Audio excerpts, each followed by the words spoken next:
हरियाणा में बीजेपी की लगातार तीसरी बार सरकार की ताजपोशी तय हो गई है।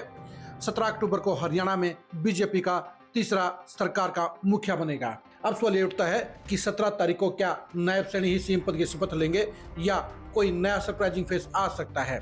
वैसे तो नायब सैनी को लेकर केंद्रीय गृह मंत्री अमित शाह पहले ऐलान कर चुके हैं कि उन्हें ही मुख्यमंत्री बनाया जाएगा, लेकिन जिस तरह से अचानक ही अमित शाह को ऑब्जर्वर बना दिया गया है, उसके चलते चर्चाओं का नया बाजार गर्म हो गया है। सवाल ये उठता है कि आखिर पहली बार अमित शाह ऑब्जर्वर क्यों बने हैं। 40 साल के पॉलिटिकल करियर में कभी भी अमित शाह किसी भी प्रदेश में ऑब्जर्वर नहीं बने हैं। वो बीजेपी में नंबर 2 के नेता हैं। ऐसे में हरियाणा में मेजोरिटी हासिल होने के बावजूद अमित शाह का ऑब्जर्वर बनना एक बड़ी बात है, एक इम्पोर्टेंट बात है। आखिर अमित शाह ऑब्जर्वर बनकर क्यों आ रहे हैं? जब 17 अक्टूबर को वो प्रधानमंत्री मोदी के साथ शपथ ग्रहण समारोह में शामिल हो सकते थे, तो ऐसे में अमित शाह का उससे पहले ही ऑब्जर्वर बनना एक खास संकेत दे रहा है। क्या अमित शाह किसी का इलाज करने आ रहे हैं? क्या अमित शाह बीजेपी में कुछ रोकने के लिए आ रहे हैं? क्या बीजेपी में सब कुछ सामान्य नहीं चल रहा है या बीजेपी के अंदर कुछ गड़बड़ है? जाहिर सी बात है कि हालात सामान्य नहीं है, कोई बड़ी बात है, कोई खास बात है और इसीलिए अमित शाह ऑब्जर्वर बनकर हरियाणा में आ रहे हैं। आखिर अमित शाह हरियाणा में आकर क्या बड़ा धमाका करेंगे? आखिर वो क्या ऐसे मिशन को अंजाम देंगे जो सबकी नज़रों में रहेगा, जो बड़ा धमाका साबित होगा और जो हरियाणा के साथ साथ कहीं देश की पॉलिटिक्स के लिए एक नई नाजिर न बन जाए। इसलिए सबकी नज़र इस बात पर है कि अमित शाह ऑब्जर्वर बनकर क्यों आ रहे हैं और वो ऑब्जर्वर बनकर हरियाणा में क्या करेंगे। जाहिर सी बात है, अगर नायब सैनी को ही मुख्यमंत्री बनाना होता तो ऐसे में अमित शाह को ऑब्जर्वर बनाने की जरूरत नहीं थी।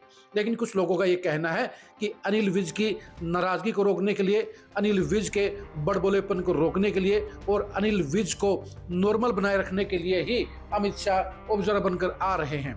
लेकिन ऐसा मुमकिन नहीं है, क्योंकि अनिल विज बेशक से मुख्यमंत्री पद पर दावेदारी जता चुके हैं, लेकिन उन्हें भी 4 महीने पहले इस बात का एहसास हो चुका है कि अगर उन्हें पार्टी के फैसले के खिलाफ चलने का काम किया, बोलने का काम किया, तो उसका खामियाजा उनको भुगतना पड़ेगा।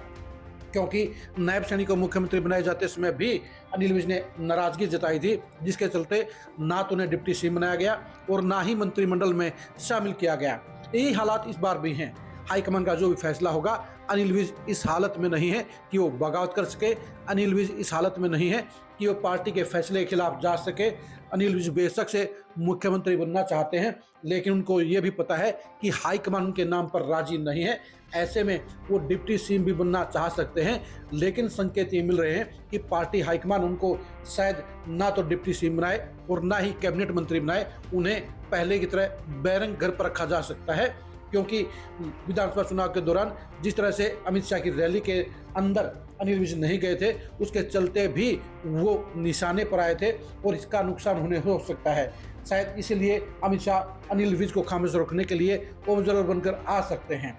लेकिन सिर्फ अनिल विज को चुप रखने के लिए अमित शाह ऑब्जर्वर बने, ये भी हजम नहीं होता है, क्योंकि अमित शाह का आना साफ तौर पर इस बात का संकेत दे रहा है कि वो कोई बड़ा फैसला करेंगे, वो कोई सरप्राइजिंग पैकेज देंगे और वो कुछ ऐसा काम करेंगे जिसके चलते न सिर्फ हरियाणा की पॉलिटिक्स में बल्कि पूरे देश की पॉलिटिक्स में भी खलबली मच सकती है, एक बड़ा मैसेज जा सकता है।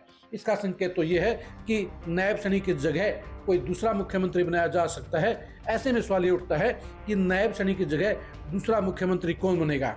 क्या बीजेपी इस बार सरप्राइजिंग तौर पर किसी ऐसी चेहरे को मुख्यमंत्री बनाने का काम करेगी? क्या बीजेपी इस बार राव इंद्रजीत को मुख्यमंत्री बनाने का फैसला ले सकती है? क्या बीजेपी इस बार किसी ब्राह्मण नेता को मुख्यमंत्री बनाने का दांव खेल सकती है? जाहिर सी बात है, कुछ न कुछ खिचड़ी जरूर पक रही है और ये खिचड़ी साफ तौर पर बता रही है कि अमित शाह आकर ही इसका ढक्कन खोलेंगे, अमित शाह आकर ही इसमें खिचड़ी के अंदर कड़छी चलाएंगे और वो ही इसका स्वाद चखाएंगे। यानी अमित शाह भलाई में नहीं आ रहे हैं, अमित शाह एक खास मिशन पर आ रहे हैं और ये मिशन हरियाणा की पॉलिटिक्स में एक बड़ा धमाका करने वाला साबित हो सकता है।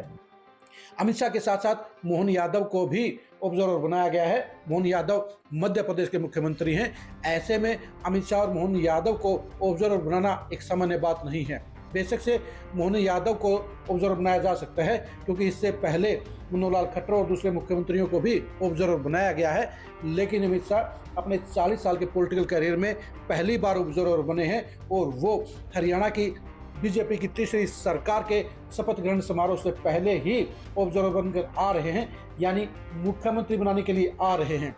जब अमित शाह अब से 4 महीने पहले ही ये घोषणा कर चुके हैं कि अगली सरकार में नायब सैनी ही मुख्यमंत्री होंगे, तो ऐसे में उनको ऑब्जर्वर बनने की जरूरत नहीं थी। जाहिर सी बात है कि अमित शाह एक खास मिशन पर हरियाणा आ रहे हैं और यही वजह है कि हरियाणा के अंदर अगर नायब सैनी की जगह अमित शाह किसी नए चेहरे को मुख्यमंत्री बनाने का ऐलान कर दें तो कोई सरप्राइज नहीं होना चाहिए। दूसरा कारण इतना हो सकता है कि अनिल विज और राव इंद्रजीत की बढ़ी हुई महत्वाकांक्षाओं को शांत रखने के लिए, ठंडा रखने के लिए भी अमित शाह ऑब्जर्वर बनकर आ सकते हैं। अब देखने की बात यही है कि वो कोई नया धमाका करने के लिए आ रहे हैं या अनिल विज और राव इंद्रजीत को चुप रखने के लिए आ रहे हैं। आप अमित शाह के ऑब्जर्वर बनने को किस नजरिए से लेते हैं, ये कमेंट करके जरूर बताइए।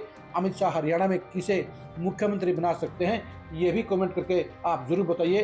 क्या नायब सैनी की जगह नया और कोई मुख्यमंत्री बन सकता है, ये भी कमेंट करके जरूर बताइए। आप हमारे फेसबुक पेज को फॉलो कीजिए, आप हमारे यूट्यूब चैनल को सब्सक्राइब कीजिए। नमस्कार।